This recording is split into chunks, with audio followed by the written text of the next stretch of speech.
WLS. Hosted by IDM.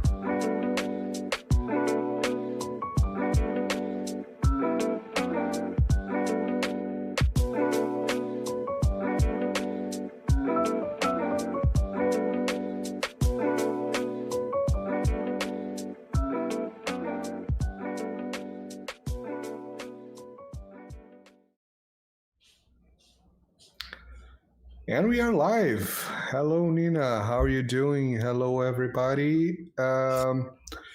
Looks like I have survived the last weeks, and I even managed to shave, which is an upgrade from the last episode. How are you doing, Nina? I am sleep deprived just like you, as usual. Welcome to another episode of the WLS, episode, I believe, 36, which is kind of hard to believe for me. And today we have a special guest whose work I've been following on X/Twitter. Don't go after us, Elon Musk. We're still calling it Twitter. Dr. Marcus Papadopoulos. He is a British historian. He is a political commentator and an author. His PhD is in Russian history from Royal Holloway, University of London. He also specializes in the former Soviet Union, the former Yugoslavia, so quite a broad specialization here. He is an author of a number of books. I think he'll tell him a little bit more about them when we bring him on, but they're linked to this YouTube live. So Marcelo, let's bring him on. And we're going to talk about divided countries in the post-Soviet sphere. So we'll start with Moldova because the referendum just took place, the EU referendum. But we're going to link them to other places, possibly Georgia, possibly Ukraine. So we'll see how this is going to work. Marcelo, let's bring him on. Dr. Papadopoulos, of course, I forgot to put people. Don't worry, I'm fixing. All right, here we are. Welcome, Dr. Papadopoulos. How are you doing, sir? I'm very well, and thank you ever so much for having me on your show. I'm very much looking forward to this discussion. Well, we're very much excited about you sharing your expertise. So since I sort of ended my introduction talking about your books, if you can introduce them and perhaps point our viewers to which one they should check out first, that would be great. And anything else I mispronounced or missed would also be useful here. Yes, indeed. I am the author of two books.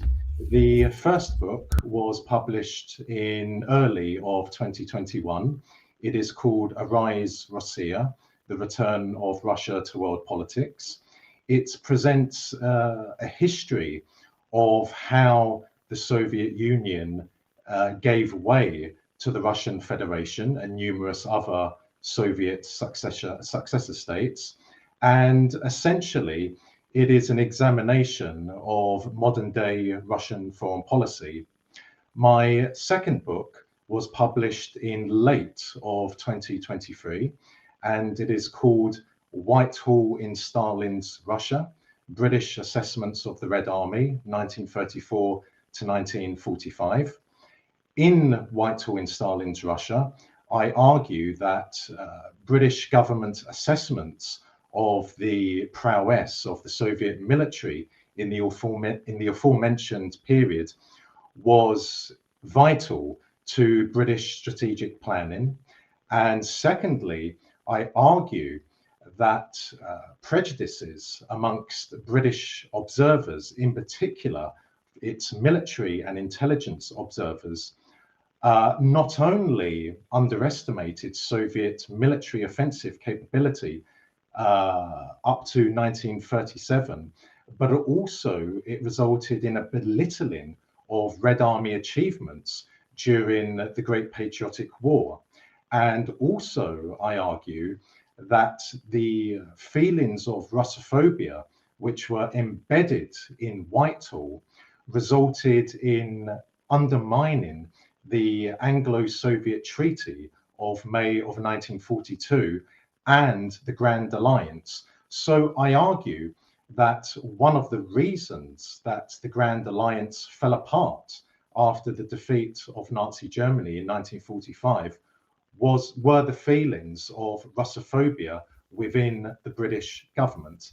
And I should have said that Whitehall in Stalin's Russia is based on archival research. So primary source evidence, Foreign Office documents, military documents, intelligence documents, economic documents, all obtained and read at the National Archives in Kew, London. Did you do any research in Russia to supplement the British documents? In terms of primary source material, no. In terms of secondary source material, to a degree, but again, it's primarily from a British perspective. Okay, that's fascinating. So you would put more blame on the UK rather than the American counterparts in the big three? Well, it would be very interesting to see how what the Soviet perceptions of, for example, the British military was, and of British government intentions. But I think I gathered more than enough primary source evidence to corroborate a major assertion that Russophobia did undermine the Anglo-Soviet Treaty and the Grand Alliance. And indeed, many British diplomats in what was the Northern Department of the Foreign Office, it was a branch within the Foreign Office which dealt with affairs relating to the Soviet Union. They wrote in minutes and in various other manners that the hatred of British military officers towards Russia and the Russian people will bring about the end of the Grand Alliance. So many British diplomats also highlighted the threat to the Grand Alliance because of what their colleagues in the military and in the intelligence circles were saying about Russia. That's fascinating. I mean, my impression would be based on reading Stalin's statements about his interactions with his American and British counterparts. And my impression is that Stalin had an easier time working with Roosevelt as opposed to Britain. So that would be kind of in line with what you're saying. But I saw that I can download your book on Kindle, and I like to read books these days on Kindle before I get the hard copy. So I think I'm definitely going to check this out, and I think you guys should too. How did you go from talking about modern Russia in your first book to jumping into World War II in your second book? Well, my doctoral thesis essentially covered what my second book, Whitehall in Stalin's Russia, is about. But obviously it had to be edited. There is quite a difference between a doctoral thesis and a book. And also I introduced new additional primary source material. But it's very interesting, Nina, you raised the issue of Stalin. Stalin had a pathological mistrust and dislike of British officialdom. Indeed, Anthony Eden, the then British Foreign Secretary, mentioned in his memoirs an incident when he was in Stalin's office in the Kremlin, and Stalin took Eden over to a map of the world, and he pointed at Britain, and he said to Eden how curious it is that so much of the world is influenced by this small island. So Eden took that in a negative way, and it demonstrated to Eden just how suspicious Stalin was of British officialdom. Yeah, I mean, I would not be surprised. It also seems to be somewhat in line with, you know, the at least initial Bolshevik decolonization initiatives, which I don't think Stalin really followed through with that, but he might have been influenced by them. Well, now I'd like to jump into our main topic of discussion, which would be Moldova. Before you guys, we went live, we talked a little bit about Moldova here, and we pointed out that we suspect that a lot of ordinary people might not be able to find Moldova on the map, much like they may not have been able to find Ukraine on the map, although it's a larger country, prior to the escalation of the conflict in Ukraine in 2022, sort of coming from the initial conflict in 2014.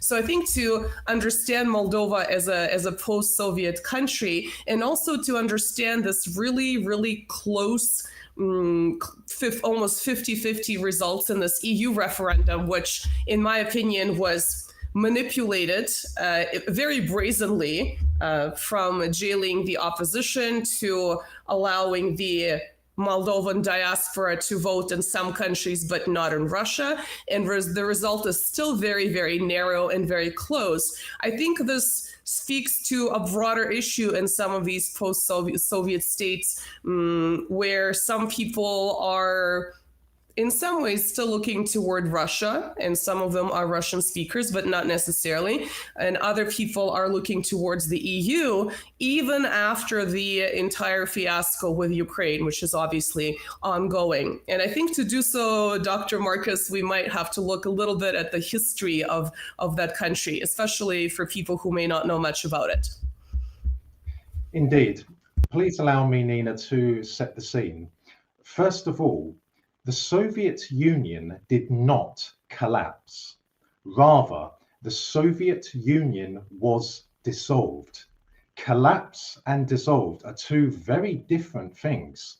So, the Soviet Union was dissolved by three treacherous Soviet politicians, namely Boris Yeltsin of the Russian Soviet Federative Socialist Republic, Leonid Kravchuk of the Ukrainian Soviet Socialist Republic, and Stanislav Shushkevich of the Belarusian Soviet Socialist Republic.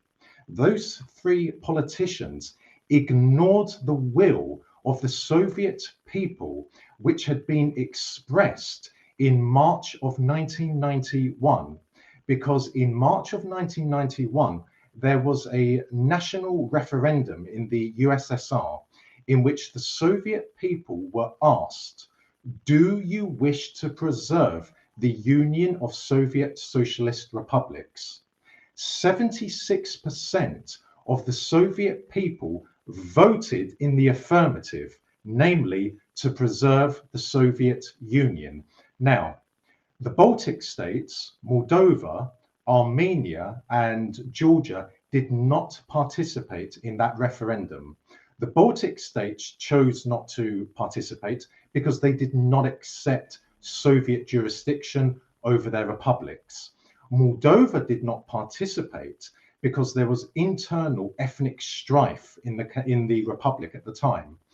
Armenia did not participate because it was in conflict with Azerbaijan, and Georgia did not participate because three parts of the country had broken away, namely South Ossetia, Abkhazia, and Adjaria. So 9 out of the 15 Soviet republics participated. In the Ukrainian Soviet Socialist Republic, over 70% of the population voted to preserve the Soviet Union. In the Belarusian SSR, over 90% voted to preserve the Soviet Union. In Soviet Central Asia, such as Kazakhstan and Turkmenistan, in excess of 90% of the population voted to preserve the Soviet Union. But in December of 1991, the aforementioned Yeltsin, Kravchuk, and Shushkevich ignored the will of the Soviet people and dissolved the Soviet Union. So again, when you hear someone say the Soviet Union collapsed, be it an American commentator, a British commentator, or indeed a Russian commentator, that is inaccurate. The USSR was dissolved. Now, turning to Moldova, prior to 1992, Moldova had never been an independent country. It had been, first of all, a part of the Russian Empire, then Romania, and then it became a part of the Soviet Union. Moldova is an ethnically diverse country. On the left bank of the river Dniester, It is mainly inhabited by Russians, Ukrainians, and some ethnic Moldovans. On the right bank of the river Dniester, it is mainly inhabited by ethnic Moldovans and also a people called the Galgals, who are Turkic in origin, but are adherents to the Orthodox faith. In excess of 80% of Moldova's population belong to the Moldovan Orthodox Church, which is part of the Russian Orthodox Church. The rest of the population, largely speaking, belong to the Bessarabia Orthodox Church, which is part of the Romanian Orthodox Church. These are very important actualities for people to be aware of. Russia today, and for many years now, has been the dominant outside power in Moldova, not just in Transnistria, which broke away from Moldova in 1992, but in the whole of Moldova. So Russia is the principal supplier of energy to Moldova and is the principal investor in Moldova, coupled together with the reality that there are approximately 400,000 Moldovans living and working in the Russian Federation. So you can see how Russia is the outside dominant force in Moldova, and also the cultural attachment that many Moldovans, ethnic Moldovans included, have towards Russia is very clear, because as I said, most Moldovans adhere to the Russian Orthodox faith, and many Moldovans will always be in gratitude to how the Russian Empire liberated the region, which was at one point known as Bessarabia, liberated the region from Ottoman rule. So when you hear someone in the Western world, be it a politician or a mainstream journalist, who are simply useful idiots of the Western ruling elites, say that Russia is an alien country in Moldova, that is preposterous nonsense. It is completely unsubstantiated, and it is a lie. Today, Moldova is a battleground between Russia and the West. When I say the West, yes, we can talk about the European Union, but essentially it's Russia, it's America and NATO. So that is why at the moment the Western ruling elites are trying to weaken Russia's predominant position in Moldova. And ever since 2020, the president of Moldova has, of course, been someone by the name of Sandu. She is pro-Western in her outlook. She's an incompetent politician, of course. She's not, she's doing the bidding of the Western ruling elites, but nonetheless, she is president. She came to power, as I said, in 2020. What we have seen in the last 4 years is, in spite of her attempts to tear Moldova away from Russia, she has failed, and failed abysmally, because, as I said, Russia is the principal outside force in Moldova. There is a very strong cultural attachment between Moldovans and Russians. So this referendum was one such measure that Sandu and her backers in principally Washington carried out to try and weaken Russia in Moldova. I don't know just how accurate the result was. It was just over 50% of the population who voted for Moldova to join the European Union. There is a tremendous amount of electoral fraud in certain places in the world, and Moldova is one such country. But nonetheless, even now that a tiny majority, officially speaking, voted for Moldova to one day become a member of the European Union, That will never happen. As I've been saying for some 20 years now, Ukraine will never become a member of NATO, and Moldova will never become a member of the European Union. So it's interesting that, Marcel, did you want to ask a question? Go ahead. I would just like to jump in for a second because there was, while Dr. Papadopoulos was making his case for Moldova, there was a comment here from Alan Bailey that he said, I know a handful of Moldovans are all sympathetic to Russia. The fix was in the vote concerning voting, of course. And just to point out that just before we jump in on the live stream, we were chatting about exactly this, that I had, of course, I'm not making a scientific theory here because I have one example, but my neighbor was Moldovan, and the impression that I had was that they were all right with Russia. He had no problem with that. He was Russian speaker. He was Ukrainian speaker. He was actually married to a Ukrainian woman.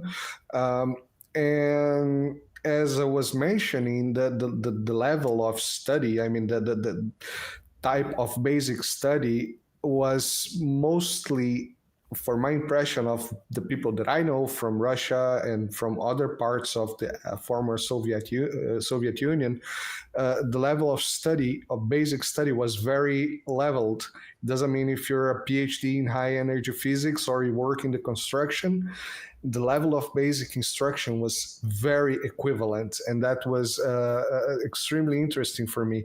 And to point out about the referendum, this point that you raised, Nina, was amazing to me because I haven't heard anyone talk about this. That, yeah, it was the diaspora that lives in the European Union was able to vote for it, but the diaspora that lives everywhere else was not able to, especially Russia, of course, which is the main country for a diaspora of Moldovans.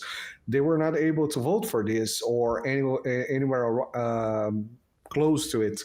And the point was that yesterday I was listening to Alex Christoforou from the Duran, and he was exactly explaining, he didn't say that, which caught my attention, but he was explaining exactly that the referendum took part and the no was winning, very, very winning.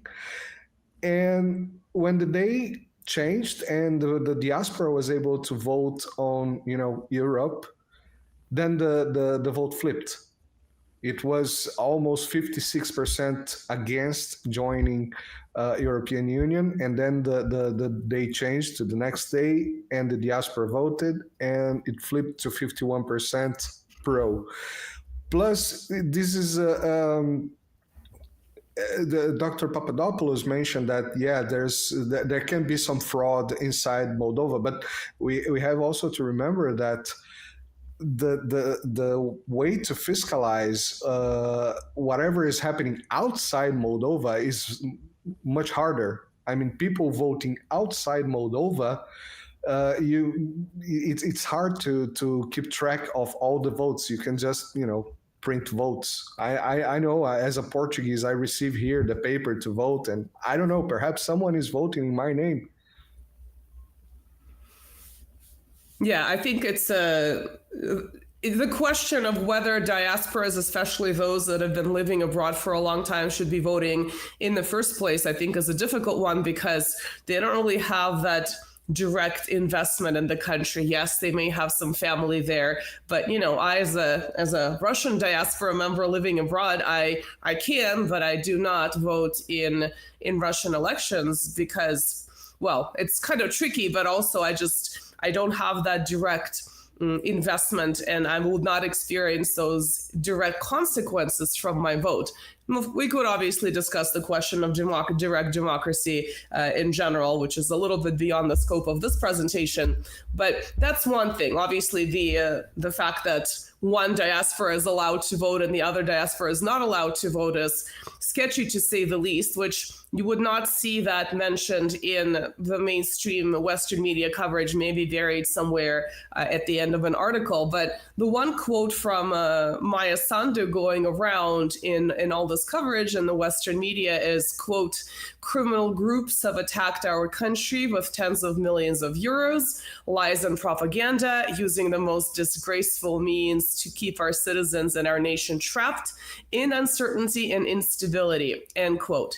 And so it's very interesting that, of course, then all of these articles go and make these thinly veiled insinuations about the Russian influence, much like Dr. Marcus was just talking about, like Russia has just randomly swooped in there and has never had any kind of, say in that particular region. But obviously they're not questioning any of this other sketchy stuff that went on with this referendum.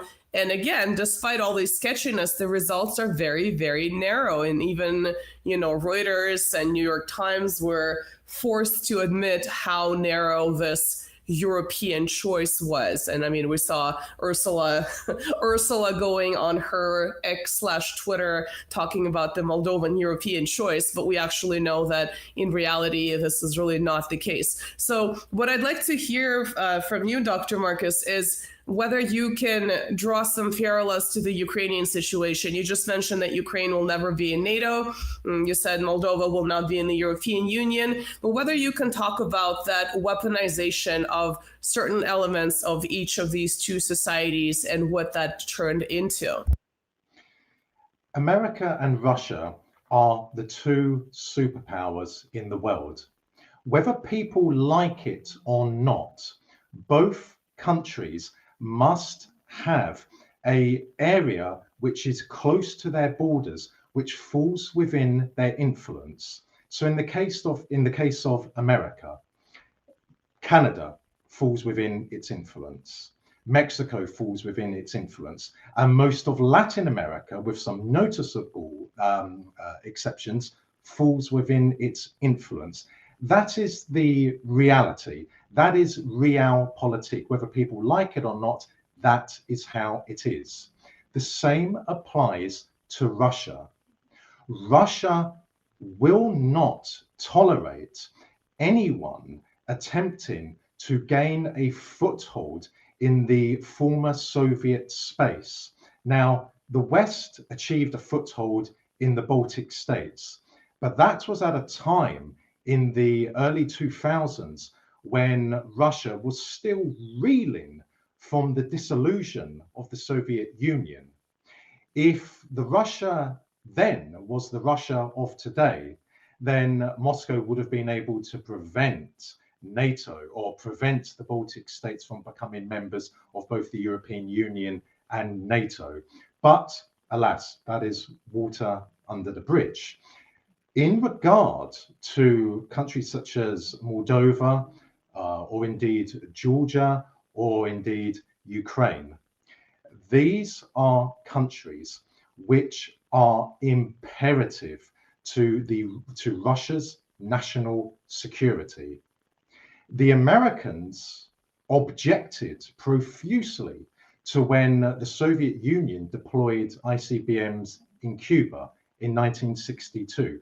Whatever you think of Khrushchev's motives, one of them being to counter the fact that America had nuclear warheads in Turkey, and of course Turkey shared a border with the Soviet Union. Nonetheless, the Americans strenuously objected to the presence of Soviet ICBMs in Cuba. Well, why should Russia allow America to be the dominant force in its backyard, so to speak, such as Ukraine or Moldova or Georgia? Why? Russia is a superpower. If people in America don't like that, if people in Britain don't like that, well, that's tough. That's the reality. And I personally feel that with two superpowers in the world, this actually ensures a great degree of stability in the world. Because look what happened after the Soviet Union was dissolved. America took advantage of the horrific situation that Russia was in the 1990s, politically, economically, and socially, to gain Western global supremacy. That was a very dangerous period. And of course, it went into the 2000s with, for example, the American illegal and unprovoked war of aggression against Iraq. But Russia is again a superpower. And I think that is a good thing for the world. Yes, I'm aware that we are starting to move towards a multipolar world, but the two most powerful countries in the world will continue to be Russia and America. In regard to Ukraine, I have been saying for some nearly 20 years in opinion pieces, on television, on radio, and in speeches, that the day will come when the Russian military enter Ukraine, and either all or most of Ukraine will be captured by the Russian military and will be absorbed into the Russian Federation. At the moment, Russia is not simply fighting the Ukrainian armed forces. No, Russia is fighting NATO's Ukrainian army, and by proxy, NATO itself, which means America. And I believe that at the minimum, the Russian army will advance to and capture the oblasts of Vinnytsia and Zhytomyr, which, if you are looking at a map of Ukraine, are just to the west of Kiev. From there, I often ponder, will the Russian army advance further? Because in that part of Ukraine, which is historically known as Eastern Galicia, that is where you find fierce anti-Russian sentiment. Lvov, Ternopil, Ivano-Frankivsk, and Volyn. Now, Transcarpathia is different. There you find a lot of pro-Russian sentiment, but nonetheless, in the westernmost part of Ukraine, it is fiercely anti-Russian. And that is because the region was for many, many years ruled, first of all, by the Poles, the Lithuanians, the Austrians, and then the Poles again. So there is a lot of Austrian blood there, a lot of Polish blood there, which is reflected by how a lot of the population are Catholic. So now that the Russian army is in Ukraine, it will not leave. When I hear people saying that the Russians will be content just to stay on the left bank of the river Dnieper, that is nonsensical, that is idiotic. Because hypothetically speaking, if the Russians were to, let's say, capture everything on the left bank of the Dnieper and to take Nikolaev and Odessa and leave it at that, well, what remains of Ukraine would still be substantial. And what remains of Ukraine would be immediately admitted as a member of NATO, meaning that the remnants of Ukraine would be bristling with NATO troops and NATO aircraft and NATO missiles. Indeed, NATO tactical aircraft based in the oblast of Kiev could reach Moscow in between 12 and 15 minutes. So the Russians will not stay on the left bank of the Dnieper. As the Soviet army did at the end of 1943, the Russian army will cross the river Dnieper. And as I said, at a bare minimum, will go to and capture Zhytomyr and Vinnytsia. And by doing that, then the Russians will look at the map and say, well, we have neutralized the threat to Russian national security. We have neutralized the threat to the Russian strategic nuclear deterrent. Could the Russian army advance further into the westernmost part? Because Moldova is also of immense importance to Russia's national security. So Russia will not allow its predominant position in Moldova to be usurped by America.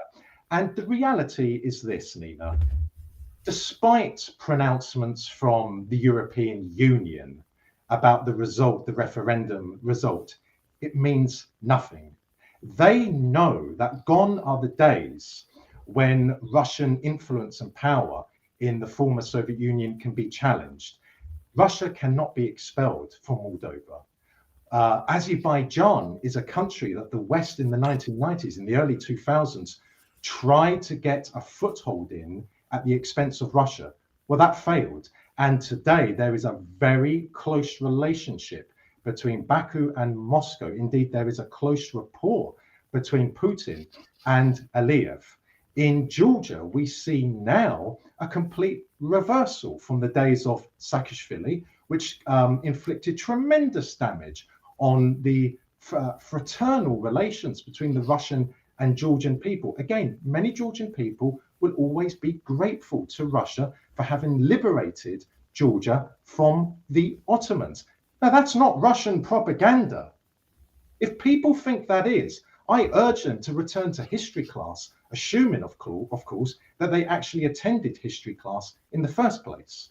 And when it comes to Armenia, yes, there is a prime minister there who is flirting with the West, but like Sandu in Moldova, he will never be able to remove Armenia from Russia's sphere of influence. Impossible. And in Central Asia, that is well and truly within Russia's sphere of influence. And indeed, after the dissolution of the Soviet Union, people across Central Asia were very angry with Russia. Why? Because they felt that they had been abandoned by Russia. Kazakhs, Turkmen, Tajiks, etc., look to Russia as an elder brother. Again, that's not Russian propaganda. I urge people to go to Central Asia and see for themselves. So yes, there is obviously a war in Ukraine. And I have no doubt that, as I said, the Russian army will capture either most or indeed possibly all of Ukraine. There is a battle emerging in Moldova. There is something happening in Georgia. But one final point, Nina. When we hear the useful idiots of the Western ruling elites, be it Western politicians or Western mainstream journalists, say that the war is coming up to being 3 years old now, and that Putin said that the Russian army will be in Kiev in 3 days. Well, that is a lie. Putin said in his announcement that it will take however long it takes, however long it requires.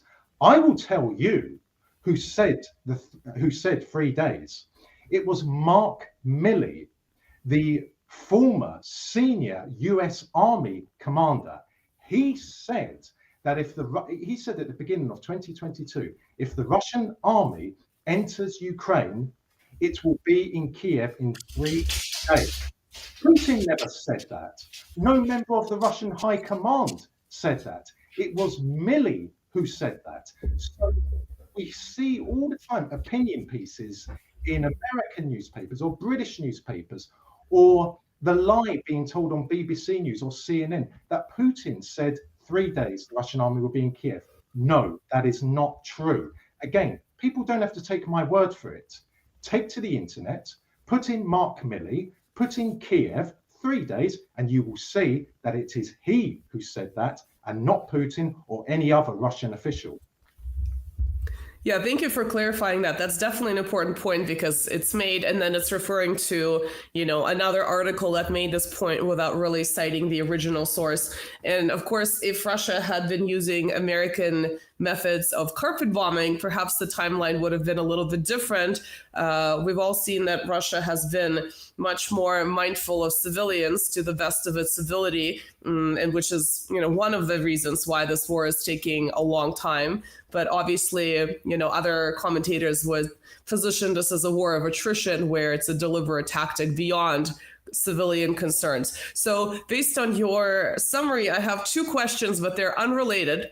So my initial question is, I think you're the first person on our channel that brought up the question of going beyond the left bank of Dnieper in Ukraine.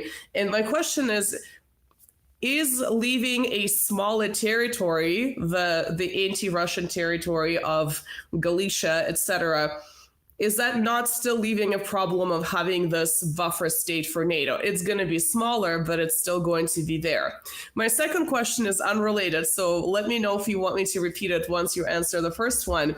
You talked about Georgia, and usually the Moldova referendum, the way it's been covered in this media, the media sort of attaches Georgia to its coverage because of the, evil Russian influence, because Georgia is about to have parliamentary elections. And these elections in the MSM are being described as highly contested. Obviously, Georgia has been in the news this year because of this foreign agent law. It's been described as a Russian law. We talked about this topic on this channel a number of times. Obviously, we know that this law is actually based on American models more so than the Russian model. I mean, in fact, all of them go back to the initial American 1930s FARA law.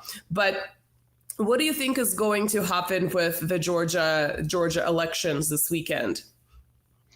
So, in relation to your first question, if what I believe will happen, the Russian army crosses the river Dnieper and advances to and captures Zhytomyr and Vinnytsia, if the Kremlin halts its military campaign there, then what will be left will be a relatively small area sandwiched between Poland and Hungary.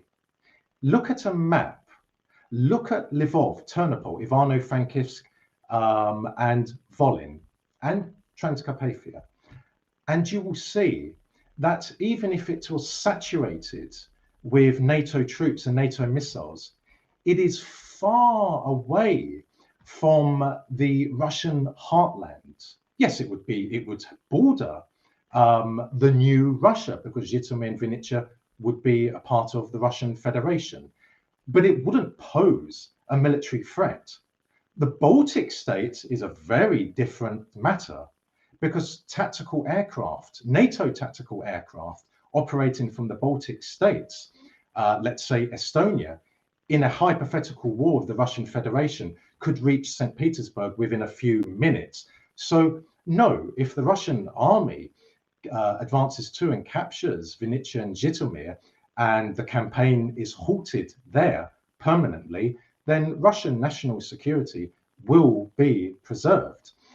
In regard to Georgia, well, I wrote in Arise Russia back in 2020 that the day will come when a Georgian government comes to power which extends the hand of friendship to Russia, because there is no bitterness between the average Russian and the average Georgian.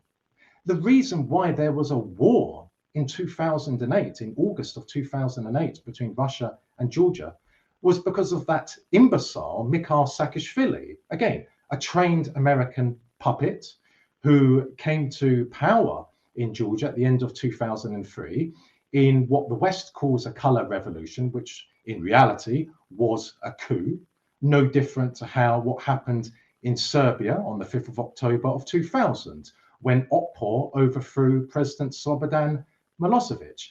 From that point onwards in Georgia, from the end of 2003 onwards, Saakashvili, following the instructions of his masters in the West, militarized Georgia and was looking to provoke a conflict with Russia.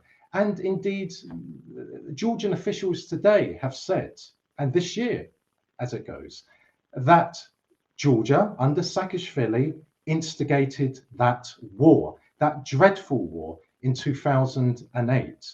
Now, I don't believe I read or saw anything from Western mainstream media covering what the Georgian authorities said this year, that war was caused by Mikhail Saakashvili in 2008. In regard to the elections, the forthcoming elections in Georgia, undoubtedly, the hand of America, the hand of the European Union will be present, will be at play there. But Georgia suffered terribly because of the sanctions that Russia placed on it as a result of Saakashvili. And Georgians understand that Russia is not its enemy, and that the Georgian economy has been harmed tremendously. Indeed, when Russia placed a ban on the import of Georgian wine, that had a tremendous detrimental effect on the Georgian economy. So the Georgian electorate are very mindful of that. They are not naive or idiots, as Western mainstream media imply they are, as they imply everyone else in the former Soviet Union is, of course, with the exception of the Baltic states. No, the Georgian people know that they have a fraternal bond with Russia, which dates back, as I said moments ago, to when the Russian Empire liberated the Georgian people from the tyranny of the Ottomans. So yes, there could be a clash at the forthcoming elections, depending on what the result is. But Russia is, again, the predominant outside force in Georgia. And I raised the issue of the Baltic states, and you mentioned the westernmost part of Ukraine, which is Eastern Galicia. There were only two parts of the Soviet Union which never wanted to be a part of the Union, and they were the Baltic states and Eastern Galicia. So when people in the West say that the Soviet Union was a prison of peoples, well, that is nonsense. That is inaccurate. And they never articulate that claim with concrete evidence. They forget about the March 1991 referendum. But it is true that the people of the Baltic states did not want to be a part of the Soviet Union. And Eastern Galicia, which today is the westernmost part of Ukraine, also did not want to be a part of the Soviet Union. But everywhere else, it did. Yeah, I think that's definitely important to note. But also, today, the Baltic states seem to have this amplified status that is incongruent with their actual economic power, their geographic size, as sort of this cannon fodder du jour, right, against Russia.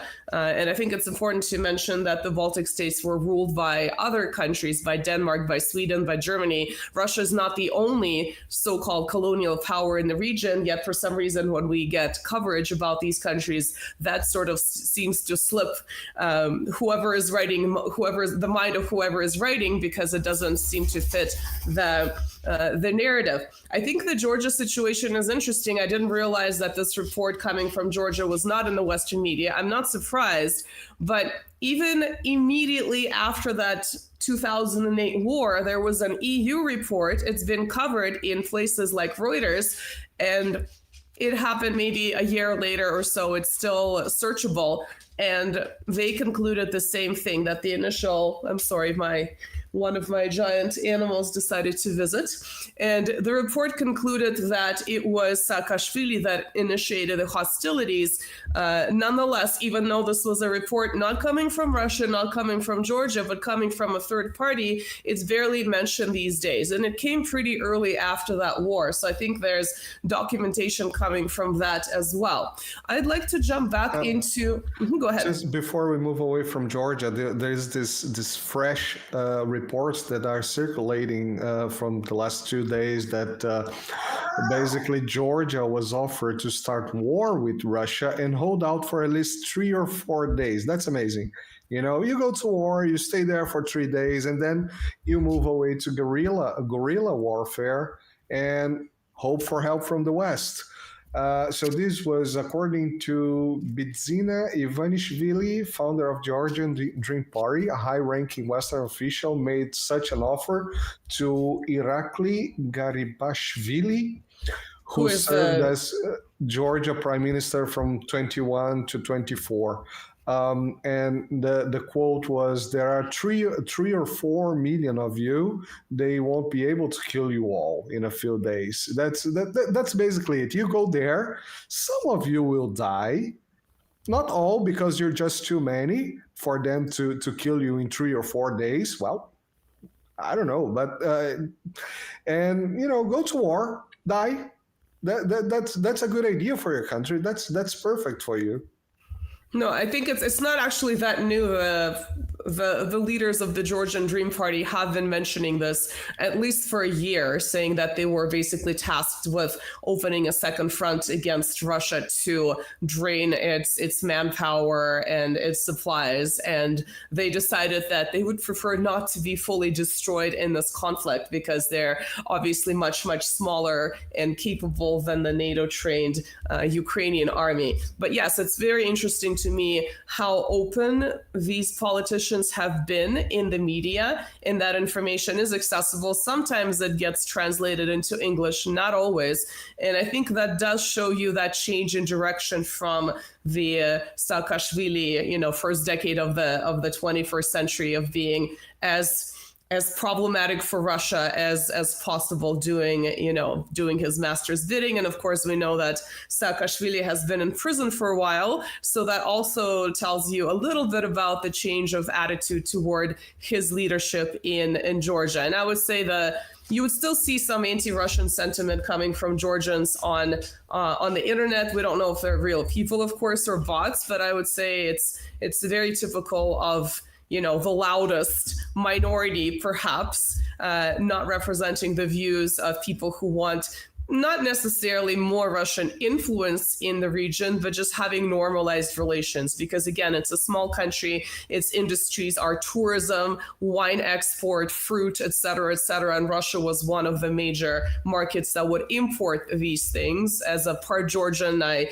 have to endorse Georgian wine as one of the best in the world, probably the best in the world. I know you live in Italy, Marcelo, you'll probably disagree with me, but I stand by my point. It's not very easy to get in North America in larger cities. So definitely, I think there's been a little bit of a realization. And I think that also speaks to Russian foreign policy of letting things play out instead of just reacting immediately. And, if you think about how long it took Russia to respond to NATO, it took 30 years or so. So I think in the case of Georgia, it's a similar trajectory of letting things be until there is a realization that whether or not you like it, you are a neighbor and you're going to have some kind of a relationship. And obviously it's mutually beneficial to have a relationship that's more amicable than not. So I would like to go back to Moldova. And again, if we're reading I'm always interested in what the Western media is saying, because it sort of presents things that are partly truthful and then leaves out information. And that's basically, a lot of times it's propaganda by omission rather than necessarily, not necessarily going and making claims that are completely false. But anyway, the two regions that they talk about are the ones that Dr. Marcus mentioned. One is Gagauzia, which is how we say it in Russian. I don't know if in English we're supposed to say Gagauzia because it has that AU.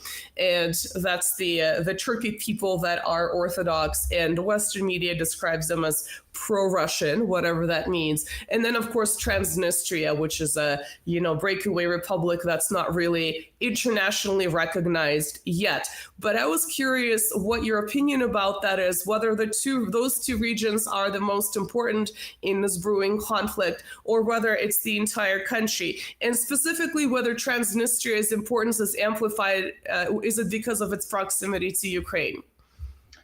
Well, going back to 1992, when Moldova emerged as an independent country, the Moldovan government offered autonomy to the Gagauz people, and they accepted that.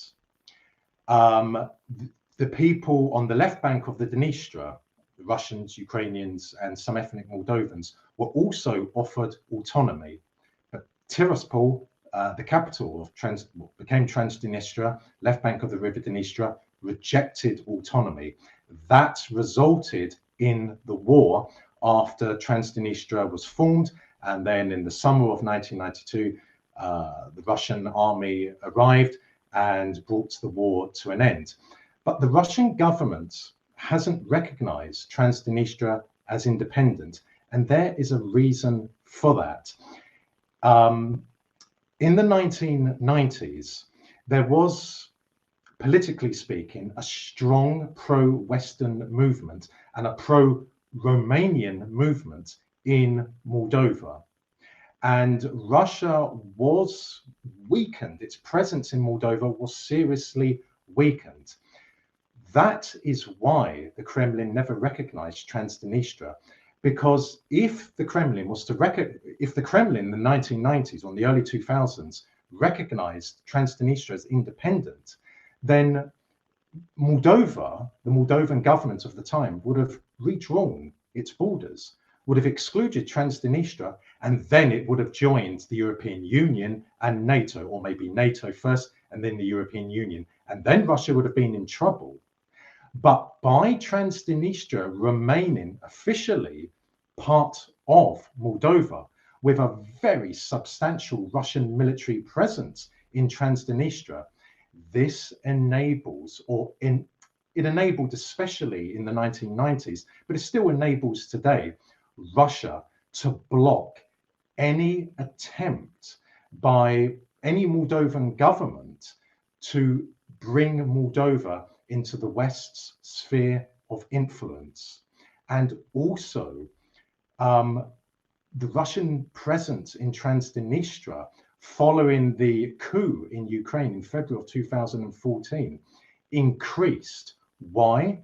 Because the Kremlin attempted to put pressure on the Ukrainian government to give them the feeling that they are encircled by Russia from the east and by the Russian military presence in Transnistria from the west. So people have often asked, myself, for example, why didn't Russia recognize Transnistria as independent? Because it is because by Transnistria being officially part of Moldova, as it still is, that is a thorn in the side of any Moldovan politician who tries to bring Moldova into the West's sphere of influence. That is a major factor as to why Sandu has failed ever since 2020. But it is not the only reason. As I said, you have the cultural attachments between Moldovans, including ethnic Moldovans, and Russia. Russia is the principal energy supplier. Russia is the principal investor, and it still is, even after 4 years of Sandu as president. Russia still is the principal investor. This is 2024. Russia cannot be threatened as it was in the 1990s and for most of the 2000s. Russia has resurrected its Soviet era influence and power. Russia is once again a superpower, and that is why we see this hysterical attempts by Western mainstream media to say that Eastern Europe, Central Europe, indeed the whole of Europe is threatened by Russia, because they know that their dream of encircling Russia on its western borders with NATO member states from the Baltic Sea to the Black Sea has failed, because Ukraine will never become a member of NATO, or Ukraine as we know it today will never become a member of NATO. As I said, now that the Russian army is in Ukraine, nothing can expel it and nothing can resist its advances. NATO has saturated Ukraine with NATO weaponry. That is why, or that is the cardinal factor as to why the Russian advance is occurring at a slow rate, because it's saturated with NATO weaponry. But also, the Russian high command is employing a strategy of death by 1,000 cuts to the Ukrainian armed forces, meaning the Russian high command is bleeding to death the Ukrainian military. Yes, that is brutal, but war is brutal. I wish to God there had never been a war in Ukraine. This was a war that could have been avoided if the Western ruling elites had recognized that Ukraine does fall within Russia's traditional sphere of influence. like Latin America does.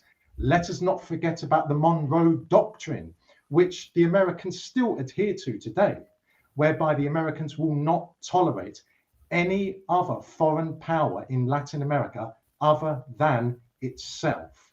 So if America can have a sphere of influence, then Russia can have a sphere of influence. Well, I think you can also go even farther or further with the question of the Russian sphere of influence, because America did not have control of Latin America by integrating those people and having, historic populations of Americans living there. Whereas in the Russian case, whether through the Russian Empire or the Soviet Union, there are much, much, much deeper roots. And obviously in some cases, like Ukraine, which we've, discussed so often on this channel, the connections go back centuries. Families in Russia have families across the border in Ukraine even today. So it's a more, if a claim can be made about a sphere of influence, I would say in the Russian case, it goes beyond security interests and it involves these deep cultural, historic connections. So I would like to jump into the question of NATO. On this channel, we've had very different perceptions of this organization. Some people think that NATO, they would qualify it as a paper tiger, despite the apparent successes of unifying NATO first in the 90s, and now with Finland and Sweden being brought in as a result of the Ukrainian situation, or perhaps this was pre-planned. People still think that these are sort of lagging indicators and NATO is past its expiration dates. Others think we had a few people recently who think that it's actually a formidable alliance that's going to stay the strongest military alliance in the world, and it's in the foreseeable future. It's something that Russia just has to accept. What is your perception of NATO? History teaches us that all is impermanent, meaning nothing lasts forever. Who thought the Habsburg Empire would come to an end? Who thought the Ottoman Empire would come to an end? Who thought the Romanov Empire would come to an end? The day will come when NATO ceases to exist.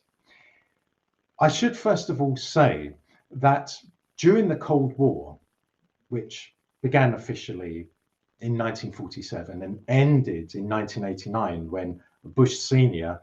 and the idiotic Gorbachev announced in 1989 that the Cold War was over. In that period, it is reasonable to argue that NATO was a defensive military bloc. I do not believe that there was concrete evidence to support the argument that the Soviet Union wished to conquer Western Europe, including Britain. No. Stalin in 1945 achieved something that his predecessors, going back to Tsarist times, had never had in Eastern Europe: a first line of defense. How many times had Russia been invaded through Eastern Europe? So that's what Eastern Europe was essentially for. It was a first line of defense. So if Russia, or Soviet Union as it was then, was to be attacked, whichever army attacking it would have to come through the Soviet satellite states of Eastern Europe. I should also say that Stalin was not a revolutionary. He did not have to withdraw the Red Army from Vienna. The Red Army captured Vienna. He didn't have to withdraw it, but he did, because he wanted the Grand Alliance to continue. Stalin did not have to allow the British and the Americans and the French to come to Berlin. After all, the Red Army captured Berlin. The campaign to capture Berlin incurred 300,000 Soviet casualties, of which 100,000 were fatalities. But he did allow them, the Western powers, to come to Berlin. Why? Because he wanted the Grand Alliance to continue. Stalin was not a revolutionary. But I digress. I do think it's a reasonable argument that during the Cold War, yes, NATO was a defensive military bloc. But After the dissolution of the Soviet Union, NATO took on a very different appearance.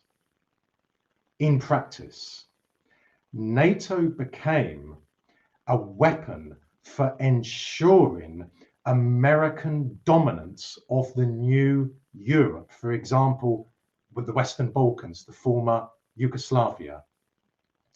In 1999, NATO bombed criminally, illegally, murderously, the Federal Republic of Yugoslavia, which comprised Serbia and Montenegro.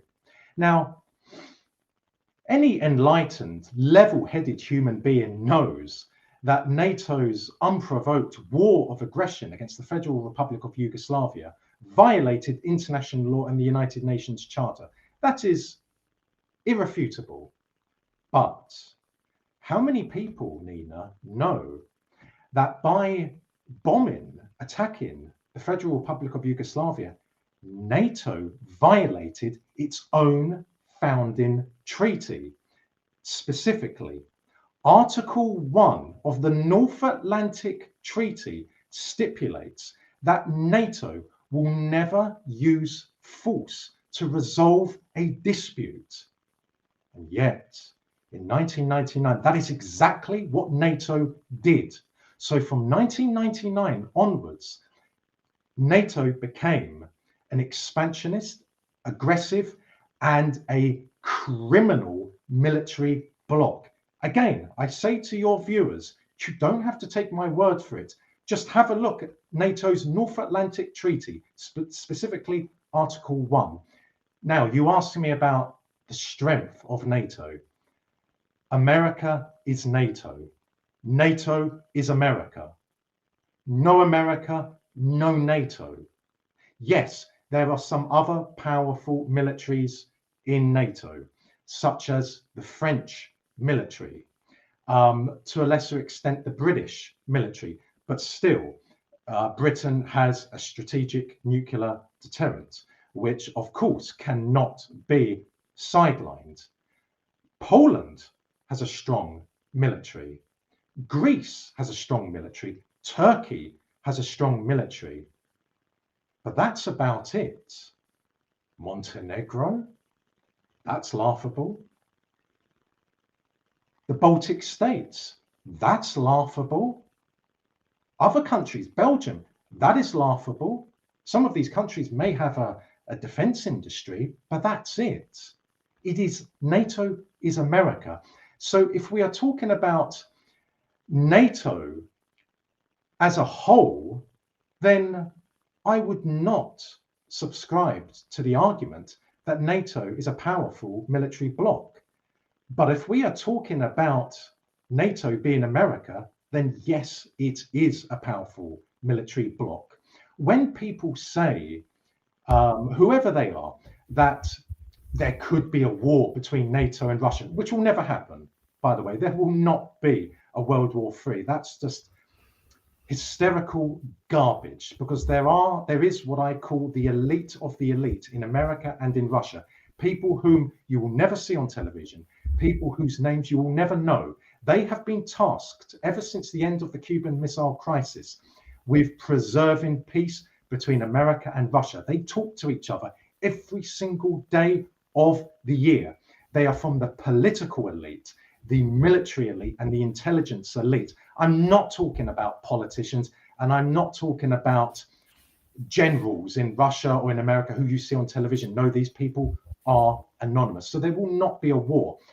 But when people say there could be a war between NATO and Russia, what that means in reality is a war between America and Russia. How many countries in NATO would really go to war with Russia? Would Greece go to war with Russia? The Greek government is compliant to the West, but much of the Greek population has an affinity with Russia because, of course, of a shared Orthodox identity. There are other countries which would not go to war with Russia. So I believe that following the dissolution of the Soviet Union, starting from the early 2000s onwards, NATO overstretched itself when it extended into the former Eastern Bloc. For example, Bulgaria. Outside of the former Soviet Union, who are Russians closest to in cultural terms? Well, it's not Serbs. They're very, very close, but it's not Serbs. It's Bulgarians. Bulgarians and Russians are practically the same people. Look at their culture, look at their language. Again, the Bulgarians will always remember how the Russian Empire liberated Bulgaria from Ottoman rule. So a Bulgarian government might say, we will go to war with Russia if the day comes. But would the Bulgarian people go to war with Russia? I think not. So NATO is America. America is NATO. America is a military superpower. It is a nuclear superpower. Yes, I believe there are serious problems within the American military. For example, the cancerous effects of woke within the ranks of the American military. But let us not exaggerate that. The American military is still an almighty military force. So is the Russian military. So again, I can only reiterate what I said. Certain members of NATO are very powerful, principally America, but the rest of them, their militaries are at best satisfactory, and many of them are pitiful. Thank you for clarifying that. Go ahead. One point that's quite important is that I don't see NATO neither a defensive alliance nor just a offensive alliance. It's just an alliance to protect the United States. That's it. So if war has to come against NATO, you Baltic go first, and then we can send French and whatever in the middle, but just don't let them come to the United States. Well, let me add this. What did Lord Ismay say of NATO when it was formed in 1949? Lord Ismay. To keep Germany down and to keep Russians out. Absolutely. That was one of the famous statements. Absolutely. That says it all. He said it very clearly, though when he said to keep Russia out of Europe, well, that was illogical because, of course, geographically speaking, Europe ends at the Ural Mountains. But anyway, that is what Ismay said. Again, NATO is America. America is NATO. To quickly comment on your discussion about Stalin in 1945, I think that was really important to mention, and perhaps our viewers may not know, but if you go back and read his translated quotes, his quotes translated to English, he very much wanted to preserve the status quo of the big three, right, of the Grand Alliance, and he made very reasonable statements. He would tell the Anglo-Americans that he kind of felt were teaming up against him, even though he had a better relationship with Roosevelt, and then he died. He would say things like, I'm not questioning your control over Belgium. Why are you questioning my ability to go into Poland, which the Red Army liberated? So he was trying to think of it very logically, dividing the world into the spheres of influence, partly based on what each of the armies conquered. But of course, the Red Army gave up huge chunks of what it conquered. You mentioned Vienna, you mentioned Berlin, a huge loss of life of, the Red Army soldiers.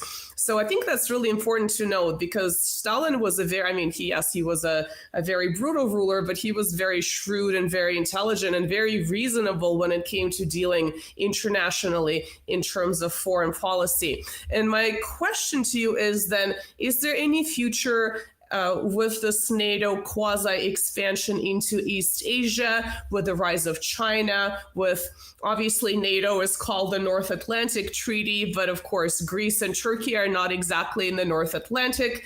And recently we've seen all these headlines over the past 2 years of containing China, therefore NATO has to make friends in East Asia to be friends against China. Do you see any future in that, or is this just posturing, political posturing?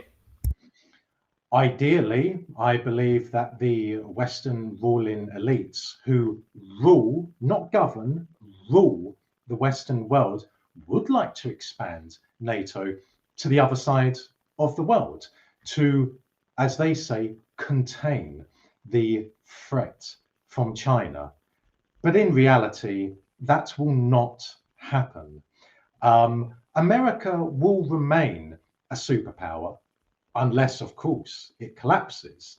But other than that, it will remain a superpower. It will remain a formidable political, economic, and military force. I think a lot of people get quite excited when they say that Pax Americana is about to collapse. No, that is not going to happen. I think also we should be mindful of this. In regard to the BRICS, yes, it has expanded.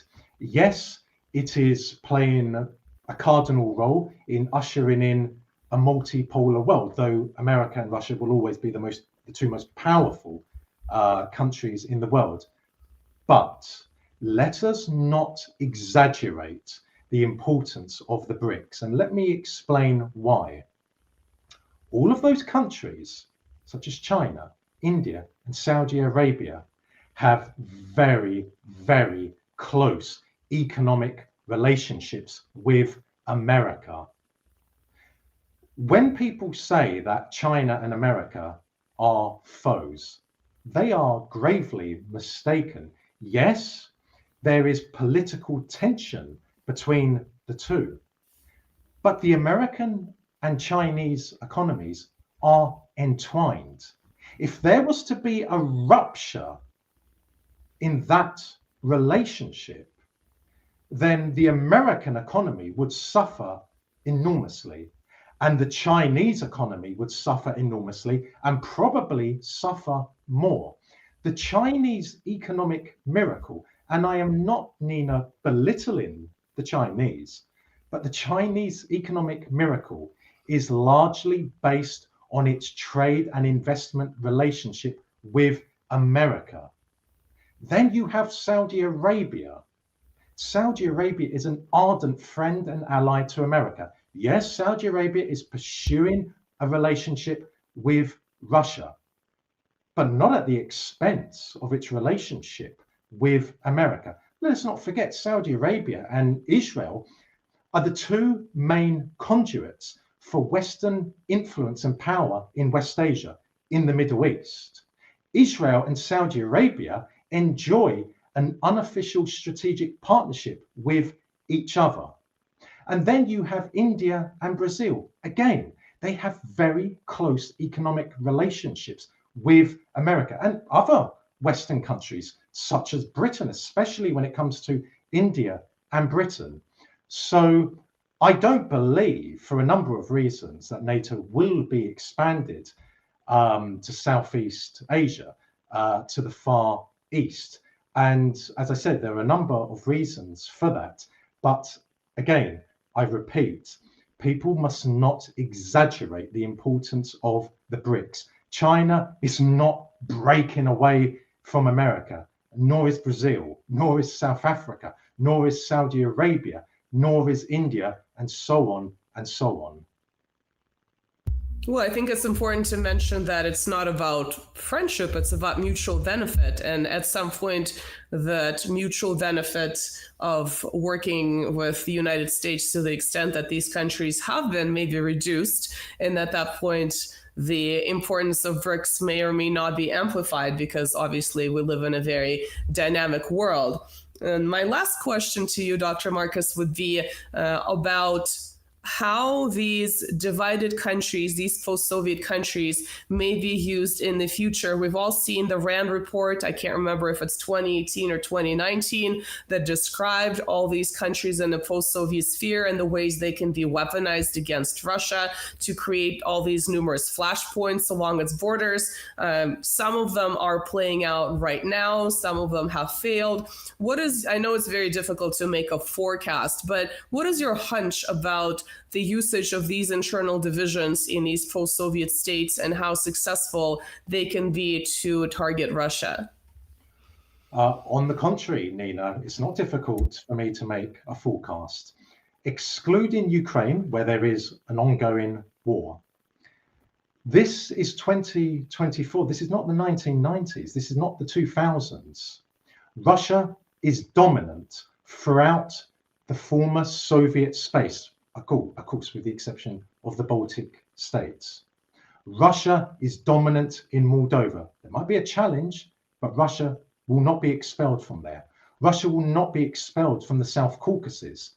The West tried, for example, in Azerbaijan, but for a number of reasons, they failed. One of them is that Aliyev Sr. understood the mistake that Saakashvili's Georgia made. Do not antagonize, in simple English, Big Brother. And also because of the allegations of human rights abuses made by various Western NGOs against the Azerbaijani government in recent years, this has increased the closeness between Baku and Moscow. In Central Asia, Russia is overwhelmingly the dominant force. I'll tell you, Nina, if there's any country in the world that could challenge Russia in Central Asia, it's not America, it's China. Yes, there is a strategic partnership now between Russia and China. Yes, bilateral relations are magnificent, economic relations magnificent. But in my book, Arise Russia, I describe it as a relationship of necessity. There is still suspicion in Moscow and Beijing towards each other. And there's not enough time for me to elaborate, but it is a relationship of necessity. The Russians are acutely aware that China's Silk Route, or the Chinese want it to go through Central Asia, that is a threat to Russia's Eurasian Union. So the Americans, the West, the Americans cannot challenge the Russians, successfully challenge them anywhere in the former Soviet space, apart from in Ukraine. But there's a war there, and as I said, the Russian army will emerge victorious. But again, if there's any country that would have the capability to rival Russia in Central Asia, it would be China. Perhaps we can have you back at some point to discuss the way China has been making inroads in Central Asia. I mean, it's been improving its relationship with Belarus. That economic expansion is happening there as well. I haven't really seen Russia challenging it or having a problem with it yet, but it's definitely something to watch out for. Marcelo, do you have any questions for Dr. Marcus, or is there anything in the chat that I haven't been looking at that is noteworthy and that we can ask him? Most of the chat is mostly commentaries, comments. So no big questions here. No, I think I asked mostly everything I had in mind. I'm still checking the chat. If you have any last question, you can go ahead. Yeah, well, I don't have any last questions, but I would like Dr. Marcus to tell us what he's working on right now, perhaps something that hasn't been released. The best places to follow his work, I've linked some of them in the description to the YouTube live, but he can maybe tell us a little bit more about what he's doing right now. Indeed. At the moment, I'm carrying out archival research at the National Archives in Kew, London. Specifically, I'm looking at how what the British assessments were of the Soviet army in East Germany in the 50s and the 60s. Eventually, I would like to go into the 1970s and the 1980s, but for the time being, I'm looking at how they rated the Soviet army based in East Germany in the 1950s and in the 1960s.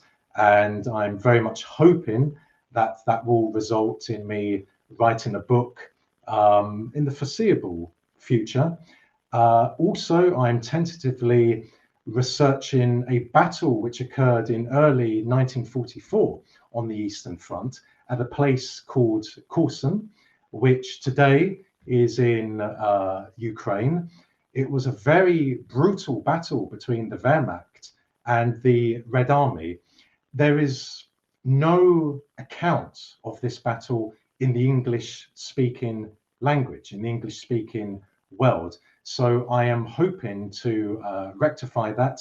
It will take time, but what Coulson demonstrated was the coming together of Soviet military strategy, the coming together of coordinating actions between the Soviet army and the Air Force. As I said, it was a brutal battle, a very intriguing battle. And it took the interest of the British military mission based in Moscow at that time. And also it took the interest of the Canadian military mission and the American military mission in Moscow. So those are the two areas I'm currently carrying out archival research into. Okay, and what is the best place to follow you? Is it your X/Twitter? Is it your YouTube? Where can people read your sort of more, bite-sized pieces of analysis? I am on YouTube, I am on X, I am on Facebook, I am on Rumble, I am on Getter, I am on Gab, and I'm also on Odyssey. Both of my books are for sale on Amazon. Yes, I do not like Amazon one bit whatsoever, but one needs an outlet to sell one's books from. It's a bitter pill to swallow, but without that, I would be near enough on my own trying to sell books from, for example, my Facebook page or my X page. So that is where people can find me and engage with me. And I will say this, I am open-minded to any argument whatsoever, providing it is corroborated with primary source evidence and is presented in a professional, intelligent, and respectful manner. Again, I reiterate, I am open-minded to any argument about any period of history, providing it is supported with primary source evidence, be it government files, diaries, personal papers, not secondary source material, primary source material. I want to see documents from the time, official documents, and therein lies something that Western mainstream media never presents to support its claims, if you can even call it a claim, because a claim, by its very definition, means it has supporting evidence, concrete evidence. Western mainstream media never uses primary source evidence to support its claims. So that is why we should be different to Western mainstream media. Always insist on seeing documents from the time. Yes, this is the historian in you speaking, and I think it highlights a really important point that despite all the problems in the Western academia, specifically in North America, which is where I can draw my experience from, historians are generally more reasonable because they have a higher burden of proof, like going to the archives, than journalists or people that are only using secondary sources. So there is a really big disconnect between people that would write, let's say, the history of the Soviet Union, even from a politically charged perspective in the West, versus the journalists that would be covering the same topics with very little primary source information. So that's a really important point to make. Well, thank you, Dr. Marcus. We would love to have you back. This was very elucidating. You made a lot of really cogent points, very specific points. Again, I know this is the historian in you speaking. Marcelo, any parting words? Thank you very much, Mr. Dr. Papadopoulos, and remember that we're going to release all the links on the description. If you like, remember to like. If you don't like, well, don't like. And see you guys next time. Yeah, we'd love to have you back. Thank you, Dr. Marcus, and thank you everyone else for watching. See you in the next episode. Bye-bye. Bye, guys.